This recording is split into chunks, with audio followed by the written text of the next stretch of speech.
Okay, here we go. I'm going to take the power cord and I'm going to plug it into the back of the computer. And when I do that, I'll show you the front so you can see the diagnostic lights. Here we go.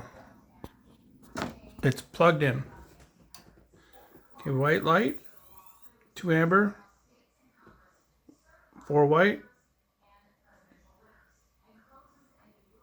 2 amber, 1, 2, 3, 4 white, 2 amber. And that's it. Fans are running. Wants to boot up. But nothing happening. Only one dim in the slot. Slot 1. There's a second slot, but it's dim 1. And that's it.